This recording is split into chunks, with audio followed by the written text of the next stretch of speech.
Hello student, chapter number 24 सरकारी budget और सरकारी बजट का आज दूसरा दिन राइट चैप्टर का है ना। और इसमें हम पढ़ेंगे सरकारी बजट के प्रकार और उद्देश्य। आज ये चैप्टर कंप्लीट हो जाएगा। ठीक है, तो चलिए स्टार्ट करते हैं। तो सरकारी बजट के प्रकार या श्रेणी श्रेणी ये क्वेश्चन है ना। ये देखिए, ये जो क्वेश्चन है, संतुलित बजट किसे कहते हैं, आधिक्य बजट क्या है, घाटे का बजट क्या है, ये तीनों ही क्वेश्चन एक ही टॉपिक से रिलेटेड है, जो कि है सरकारी बजट के प्रकार। ठीक है, तो सबसे पहला है संतुलित बजट। ठीक, संतुलन मतलब बराबर, हमेशा संतुलन का मतलब बराबर। बराबर का मतलब ये है कि देखो, बजट का मतलब होता है कितनी इनकम हो रही है और कितने खर्चे हो रहे हैं, इनको रखना, इनका अनुमान लगाना। तो जब सरकार अपनी इनकम मतलब उसकी जो प्राप्तियां हैं और अपने जो खर्चे हैं उनको बराबर रखती है, तो हम कहेंगे ये संतुलित बजट है। मतलब सरकार ने सोचा कि हमारी इनकम होगी 10 लाख करोड़ और हमारे खर्चे भी कितने होंगे, 10 लाख करोड़। अब ये कुछ भी आंकड़ा मैं बोल रहा हूं है ना, बस बात को समझो, दोनों ही बराबर है। जैसे आपके घर में आपके पिताजी की इनकम मान लीजिए 50,000 रुपये महीना है, तो 50,000 रुपये खर्चा भी है। तो हम क्या कहेंगे, ये क्या है, संतुलित है, जितनी इनकम उतना खर्चा। ठीक, दूसरा बनता है असंतुलित बजट। देखो, पहले तो संतुलित को समझ लो। इस प्रकार के बजट में सरकार अनुमानित प्राप्तियां मतलब राजस्व और पूंजी दोनों प्रकार की प्राप्तियां सरकार के अनुमानित खर्चे मतलब व्यय के बराबर दिखाई जाती है, इसे संतुलित बजट कहते हैं। ठीक, इसके बाद में जो असंतुलित है, तो असंतुलित बजट दो प्रकार से होता है ना। असंतुलित बजट दो प्रकार से होता है। ठीक है, वो होता है, पहला उसमें होता है एक आधिक्य बजट या सरप्लस, इंग्लिश में क्या बोलते हैं उसको, सरप्लस। सरप्लस मतलब ज्यादा। और दूसरा होता है घाटे का बजट। ये तीसरा टाइप नहीं है, बात को समझना। ये थोड़ा सा मेरे को बुक में मेरे हिसाब से ये किस तरह से होना चाहिए, एक होता है संतुलित, दूसरा होता है असंतुलित। ठीक, असंतुलित के अंतर्गत दो चीजें होंगी, सरप्लस मतलब आधिक्य और दूसरा घाटे का बजट। असंतुलित का मतलब सीधा सीधा सा समझो, आय प्राप्ति और भुगतान। ये यहां पर गलत लिखा है बेटा, हाँ ये किताब में गलत प्रिंट हो गया है ना, गलती हुई गई है। अनुमानित प्राप्ति और अनुमानित व्यय आएगा, ये आय नहीं आएगा, व्यय आएगा। ठीक है, ध्यान रखना। तो जब ये दोनों बराबर ना हो तो क्या होगा, असंतुलन हो जाएगा। अब असंतुलन की स्थिति दो प्रकार की होगी, जब आपके घर की आय और घर का खर्चा बराबर ना हो, तो इसको हम क्या बोलेंगे, असंतुलित। अब असंतुलन दो प्रकार का हो सकता है। एक तो यदि आपके घर की आय, पापा जी की आय 50,000 है और खर्चा 30,000 है, तो बराबर खर्चा है क्या, नहीं ना, यह असंतुलन हुआ। पर यह असंतुलन अच्छा है, क्यों, क्योंकि यह असंतुलन में हमारा पैसा बच रहा है, राइट। तो इसको हम बोलेंगे आधिक्य या सरप्लस। परंतु जब हमारे घर में कोई शादी होती है, तो उस महीने या उस साल की इनकम कम होगी पर खर्चे अधिक होंगे। बात को समझो, है ना, ये शादी है, शादी का बजट ज्यादा होता है, तो उस साल के हमारे घर की आय कम है पर खर्चे अधिक है, तो असंतुलन तो है, पर कैसा, घाटे का। घाटे का मतलब उस साल हमारे पास पैसा कम आया पर हमने खर्च ज्यादा किया या बजट बनाया। ठीक है, ज्यादा का बजट बनाया, इसको हम बोलते हैं घाटे का बजट। तो असंतुलन दो प्रकार का है, एक आधिक्य का और एक घाटे का। ठीक है, तो आधिक्य का मतलब यहां पर लिखा हुआ है, इसको आप समझो। आधिक्य का मतलब होगा हमारे जो सरकारी अनुमानित प्राप्तियां हैं वो अधिक होना और खर्चे कम होना। जबकि घाटे का मतलब होगा प्राप्तियां, अनुमानित प्राप्तियां कम होना और खर्चे अधिक होना। हमारे देश का जो बजट बनता है वो हर साल घाटे का बजट होता है बेटा। क्या बात कर रहे हो सर? हाँ, हमारी सरकार खर्च ज्यादा करती है और उसकी प्राप्तियां कम होती है हर साल। मतलब सर पहले से, हाँ शुरू से ऐसे ही आ रहा है। हम संतुलन की स्थिति में तो पहुंच ही नहीं पाते हैं, हम हमेशा घाटे में रहते हैं। अब मैं उस पर नहीं जाऊंगा क्योंकि लास्ट वीडियो पे उस पर जा चुका हूँ और काफी लंबा वीडियो हो चुका है। ठीक है, चलिए, तो ये 3 प्रकार हैं। ठीक, अब इनके गुण दोष समझ लीजिए, इसके फायदे नुकसान समझ लीजिए, है ना, कि संतुलन बजट के फायदा या नुकसान क्या होगा, घाटे के बजट का फायदा नुकसान क्या होगा। ठीक है, बजट के गुण दोष, क्योंकि देखो इसमें और भी दूसरे क्वेश्चन है जो पूरे हो जाए। देखिए इसमें ये क्वेश्चन तो पूरे हो गए। संतुलित बजट क्या है, तो हम कहेंगे जब प्राप्ति और व्यय दोनों बराबर हो, अधिक के बजट भी हो गया, घाटे का बजट भी हो गया। ठीक है, चौथा, ये 5वां प्रश्न है, वस्तु तथा सेवा जीएसटी को समझाइए। मैं जिस किताब में से बेटा पढ़ा रहा हूँ उसमें ये इस बारे में कुछ भी नहीं है, तो मैं आपको नहीं बता पाऊंगा। इसलिए आप जरूर किसी और बुक में या आप गूगल पे भी सर्च करना हिंदी में जीएसटी तथा सेवा कर को समझाइए, तो वो जो भी बोलेगा 3 लाइन का आप लिख लेना और उसको समझ लेना। ठीक है, हमारे इंग्लिश के नोट्स में है, बट आप हिंदी मीडियम वाले, है ना, हमारे नोट्स पूरे कंप्लीट है बेटा। पर दिक्कत ये है कि ये जो अभी जो बुक्स हैं वो मेरी वैसे पुरानी बुक भी है तो उसमें नहीं है, हो सकता है नई बुक में हो। ठीक है, सरकारी बजट के प्रमुख अवयव हो चुके हैं, ये हम कर लेंगे। राजस्व प्राप्ति तथा पूंजीगत प्राप्ति में अंतर स्पष्ट कीजिए, ये हम कर चुके हैं पर अंतर के रूप में नहीं करा है। तो ये राजस्व प्राप्ति और पूंजीगत प्राप्ति क्या होती है मैं अच्छे से समझा चुका हूँ आप लोगों को, है ना। फिलहाल मेरे जो नोट्स हैं जिस बुक में से मैं पढ़ा रहा हूँ उसमें अंतर के रूप में आंसर नहीं बनाया गया है। आपके पास यदि कोई बुक है और उसमें है, आप उसको पढ़ के देखिए, बहुत आसानी से समझ में आ जाएगा। पर सर नहीं है तो क्या करेंगे? कुछ नहीं, आप बस क्या करना, राजस्व प्राप्ति और पूंजीगत प्राप्तियों को लिख देना अलग अलग, ये अंतर हो जाएगा। ठीक है, संतुलित तथा असंतुलित बजट को विस्तार में समझाइए। राइट, आ गया संतुलित बजट, असंतुलित बजट, जिसको हम अभी पढ़ रहे थे। अब ये 4 नंबर में कैसे लिखेंगे साहब? तो बेटा जिस बुक में से मैं पढ़ा रहा हूं उसमें उतना ही है, तो जितना है उतना ही बता पाऊंगा। यदि आपके पास में कोई दूसरी बुक है आप उसमें जरूर पढ़िए, आपको समझ में आ जाएगा। यदि आपको नहीं समझ में आ रहा है फिर भी, तो आप कमेंट कीजिए, मेरे व्हाट्सएप नंबर पर मैसेज कीजिए, मैं आपको वो वीडियो बनाकर दे दूंगा। ठीक, पर आपका यदि क्वायरी आई तब है, उससे पहले नहीं। पर फिर भी सर कैसे किया जाए, तो देखो संतुलित बजट ये रहा, है ना, आपने देखा, ये लिख देना असंतुलित के बारे में, ये दोनों दोनों प्रकार लिख देना और उनके क्या लिख देना, गुण विशेषताएं लिख देना। ये 4 नंबर का हो जाएगा, लगभग लगभग 4 नंबर का हो जाएगा, 3 नंबर का तो हो ही जाएगा। ठीक है, तो इनके गुण विशेषता समझ लो, बहुत काम की बात है, समझने लायक है ना। संतुलित बजट के गुण, संतुलित बजट मूल्य वृद्धि पर रोक लगाती है। एक्चुअल में मेरे ये इंग्लिश के नोट्स से ही समझ में आएगा।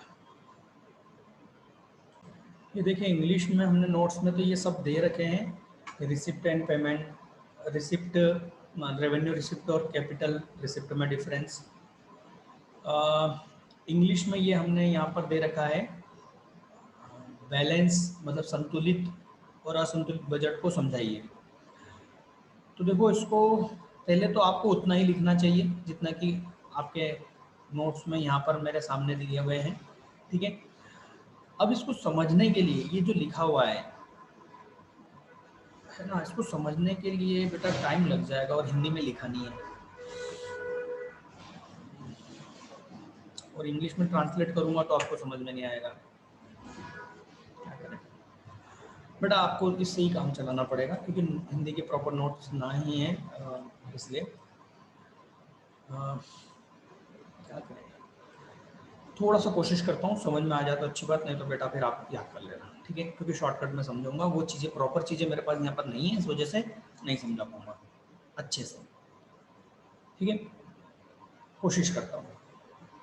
पहले आप समझो आदित्य बजट के फायदे। आदित्य बजट का मतलब क्या होता है?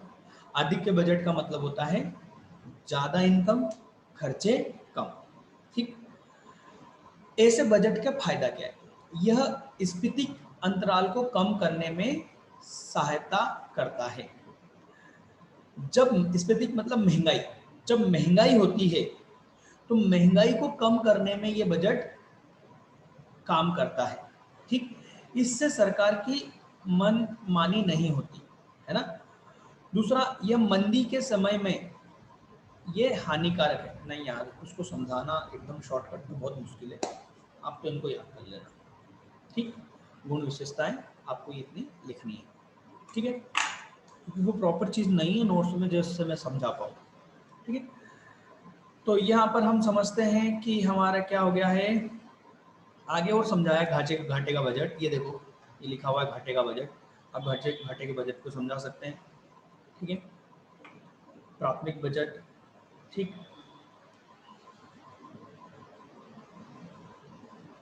घाटे के बजट के उद्देश्य। घाटे का बजट कब होता है? तो हम कहेंगे अर्थव्यवस्था में फैली मंदी को दूर करने के लिए। अर्थव्यवस्था में यदि मंदी है, मंदी का मतलब क्या होता है? जब आर्थिक क्रियाएं ठप पड़ गई है, जैसे अभी कोरोना काल में यही हो रहा है बेटा। डिमांड कम होने की वजह से, मांग कम होने के कारण प्रोडक्शन नहीं हो रहा है, प्रोडक्शन नहीं हो रहा है, इन्वेस्टमेंट नहीं हो रहा है, इन्वेस्टमेंट नहीं हो रहा है, तो कंजम्पशन, इनकम डाउन हो रही है और हम एक जाल में फंस चुके हैं। तो कोरोना काल में ये जो मंदी चल रही है और ये जो महंगाई हो रही है, इससे निकलने के लिए हमें घाटे का बजट बनाना पड़ेगा, राइट। तो घाटे के बजट के उद्देश्य, ठीक। घाटे का बजट तो समझा चुका हूं मैं आपको, आपको इसको देखना होगा। चलिए मैं थोड़ा सा डिटेल में समझा देता हूँ, नहीं तो आप बोलेंगे सर आप तो सब कुछ छोड़ देते हैं हमारे ऊपर। समझिए, घाटे के बजट में हम ये तो समझ चुके हैं कि हमारी प्राप्तियां कम होती हैं और भुगतान व्यय ज्यादा होते हैं, ठीक है। घाटे के बजट से आशय उस स्थिति है जब सरकार का बजट व्यय सरकारी बजट प्राप्तियों से अधिक होता है, व्यय ज्यादा होता है प्राप्तियों से। अर्थात जब राजस्व व्यय और पूंजीगत व्यय सरकारी आय राजस्व प्राप्ति और पूंजीगत प्राप्तियों से अधिक होता है, ठीक। घाटे के प्रकार। अब घाटे के बजट के भी दो प्रकार हैं, समझना। राजस्व घाटा। राजस्व घाटे का मतलब है राजस्व व्यय माइनस कुल राजस्व प्राप्ति। मतलब आयगत नेचर का ही हम मान लो, आयगत प्राप्ति और आयगत भुगतान। सिर्फ आयगत आयगत लेंगे। देखो दो चीजें होती है, राजस्व प्राप्ति और राजस्व भुगतान, है ना। राजस्व भुगतान, राजस्व पूंजीगत व्यय और पूंजीगत प्राप्ति। तो जब हम आयगत आयगत का मिलान करेंगे तो वो आयगत या राजस्व घटा होगा। जब हम पूंजीगत पूंजीगत का मतलब पूंजीगत प्राप्ति और पूंजीगत व्यय का मिलान करेंगे तो वो क्या होगा? पूंजीगत होगा, ठीक। तो आय राजस्व या आयगत घाटा किसको कहेंगे? जिसमें हम कहेंगे कि हमारे खर्चे ज्यादा हों। कौन से? आयगत नेचर के खर्चे ज्यादा हों और आयगत नेचर की प्राप्तियां क्या हो? कम हो। अब इसीलिए ये मैंने समझाया था आपको पहले पार्ट में, अच्छे से मैंने आपको समझा चुका हूं। राजस्व व्यय, राजस्व प्राप्ति क्या होती है, पूंजीगत प्राप्ति, पूंजीगत व्यय क्या होते हैं। और मैंने कहा था उस वीडियो में आपको कि मैं आगे इन शब्दों को नहीं समझाऊंगा, आपको आराम से पढ़ के इन शब्दों का अर्थ समझ के आप पढ़ोगे तो ये आसान हो जाएगा याद करना। नहीं तो आप आयगत वैगत आयगत वैगत वैगत आयगत प्राप्ति वैगत गोल हो जाएगा सर। और अभी भी आपने उस इसके पहले वाले वीडियो को यदि अच्छे से नहीं समझा, इग्नोर करा है, तो ये चैप्टर ही छोड़ दो। फिर से उस वीडियो को देखना, समझना, आयगत वैगत, है ना, ये सभी चीजों को समझना, ये समझ में आ जाएगा। क्योंकि इन शब्दों को डिटेल में दिमाग में डिटेल में रखना पड़ेगा, ठीक है। तो और रखोगे तो आपको ये आसानी से समझ में आ जाएगा। ठीक है, तो आपको ये करना है ना। घाटे के बजट के उद्देश्य भी आपको करने हैं, है ना, घाटे के बजट के प्रभाव। ठीक है, ये मैं इसलिए नहीं समझा रहा हूँ बेटा क्योंकि फिर से वही बातें आ जाएगी सामने, इसलिए आपको ये पढ़ के देखना है। ठीक है, अब इसमें बचता है हमारे, सबसे शुरू में आ जाओ चैप्टर के, भाई बजट के विशेषताएं। तो बजट की विशेषताएं क्या है? पहला, उद्देश्य पर आधारित। जो सरकारी बजट बनता है वो सरकारी उद्देश्य जो निश्चित किए जाते हैं उनकी पूर्ति के लिए बनाया जाता है। ठीक है, विवेकपूर्ण प्रभाव। ठीक, बजट का निर्माण विवेकपूर्ण होना चाहिए। देखो, जब बजट बनाया जाता है ना तो आर्थिक अर्थव्यवस्था की स्थिति पे बनता है। जैसे कि हमने अभी देखा था, घाटे का बजट कब काम का है? जब अर्थव्यवस्था में मंदी चल रही हो। तो अर्थव्यवस्था में जब मंदी चल रही होगी तो उस उद्देश्य को पूरे करने और उसके हिसाब से तर्कपूर्ण आधार पर हम क्या बनाएंगे? घाटे का बजट बनाएंगे। तो ये वही बात है, विवेकपूर्ण प्रभाव, ताकि समाज के सभी प्रभाव वर्गों पर समान प्रभाव समान रूप से पड़े। कर की वसूली गरीब अमीर में भेदभाव किए बिना समान रूप से किया जाए। ये गलत शब्द लिखा है।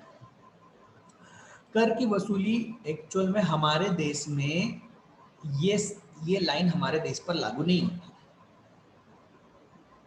इनकम टैक्स के मामले में, है ना, जीएसटी या इनडायरेक्ट टैक्स की बात नहीं कर रहा हूं, इनकम टैक्स के मामले। इनकम टैक्स अमीर पर ज्यादा लगता है, गरीब पर लगता ही नहीं। आपकी जितनी ज्यादा इनकम होगी उतना ज्यादा टैक्स आपको देना होगा। ठीक, तो हमारे देश में ये वाली लाइन नहीं मतलब इस लाइन का कोई मतलब नहीं है, ये उल्टा है। ठीक है, पर आप लिख देना, आप, हमें तो लिखना है।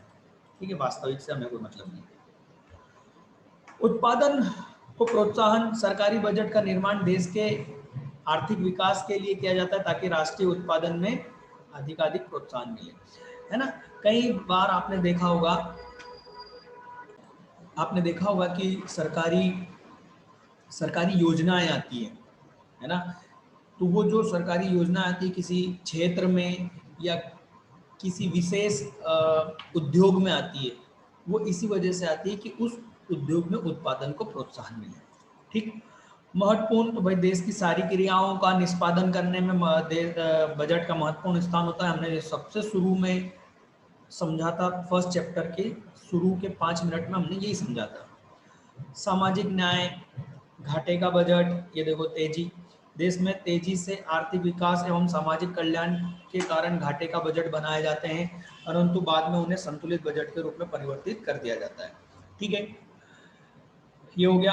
अब इसके बाद में आता है बजट के उद्देश्य। ठीक, ये भी क्वेश्चन है आपके सरकारी क्वेश्चन बैंक जो दिया गया है ना, ये रहा सरकारी बजट के प्रमुख उद्देश्य। ठीक है, ये लगभग सभी हो चुका है, बस आखिरी क्वेश्चन हमारा बचा है इसके अनुसार, सरकारी बजट के उद्देश्य। तो सरकारी बजट का उद्देश्य क्या है, देखते हैं।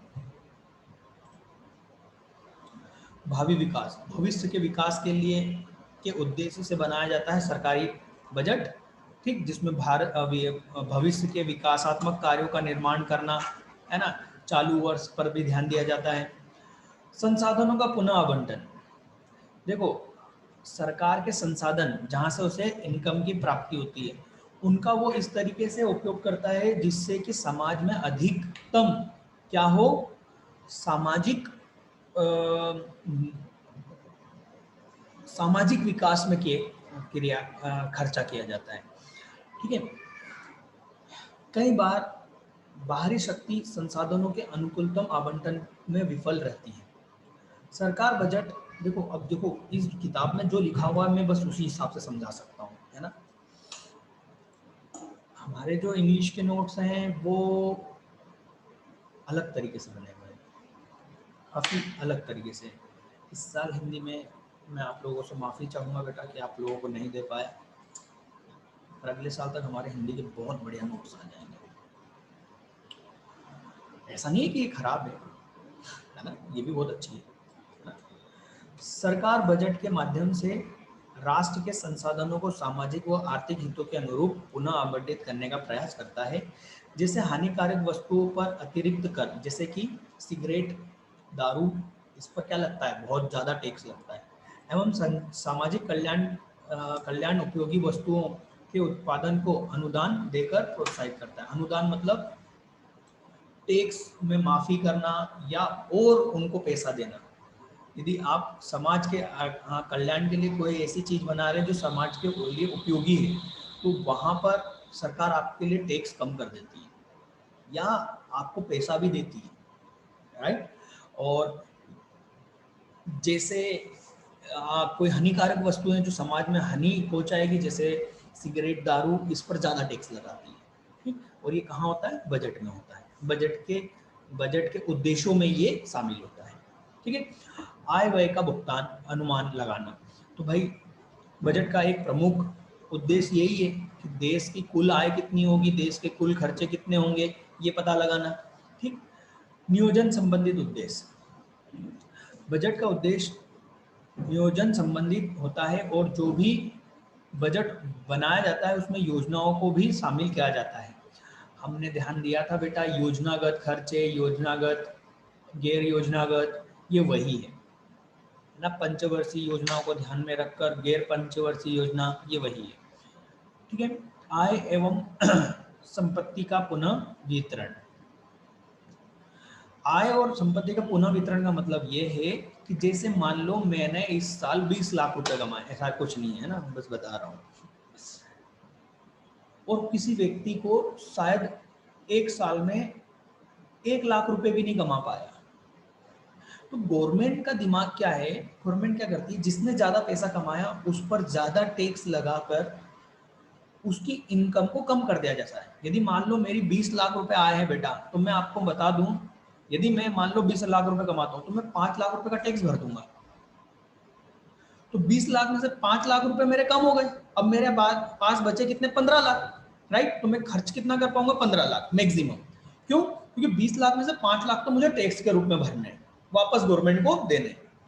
अब गवर्नमेंट के पास में क्या आ गए, 5 लाख आ गए।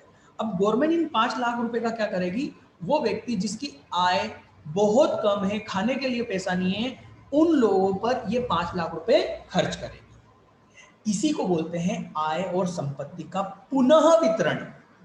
भाई मेरे पास तो आया पैसा, आय संपत्ति आई, पर टैक्स के जरिए उन्होंने मेरे से पैसा लेके ऐसे गरीब व्यक्ति को दे दिया, तो ये उसका क्या कर दिया, पुनः वितरण कर दिया, ठीक। आर्थिक स्थिरता, आर्थिक स्थिरता का मतलब होता है हमारे यहाँ जब यदि किसी चीज का, वस्तुओं और सेवाओं का भाव ऊपर नीचे हो रहा है, मतलब हमारे यहाँ आर्थिक स्थिति स्थिरता नहीं है। तो एक देश के लिए आर्थिक अस्थिरता अस्थिरता बहुत खतरनाक होती है। इसलिए उस सरकार का उद्देश्य होता है और उसका लक्ष्य होता है कि वो अपने देश में आर्थिक स्थिरता बनाए रखे, और इसके लिए वो बजट के जरिए ये काम करती है। तो बजट में इसका उद्देश्य होता है। सार्वजनिक उपक्रमों का प्रबंधन, देखो सरकार के भी अपने बहुत सारी चीजें, जैसे रेलवे, विद्युत उत्पादन करना, सरकारी हॉस्पिटल, सरकारी स्कूल, राइट, सरकारी बसें, इनका मैनेजमेंट करना, इनका प्रबंधन करना में शामिल है क्या, मतलब प्रबंधन करने के उद्देश्य से भी बजट बनाया जाता है, ठीक है। मेरे ख्याल से आपको बेटा समझ में आ गया होगा, ठीक है। यहाँ पर हम मानते हैं कि हमारा ये चैप्टर कंप्लीट हुआ। इस साल तो मैं काफ़ी थोड़ा जल्दी, क्योंकि देखिए एग्जाम पास में, इसलिए हम ज़्यादा टाइम नहीं ले रहे हैं, फटाफट चैप्टर कंप्लीट कर रहे हैं।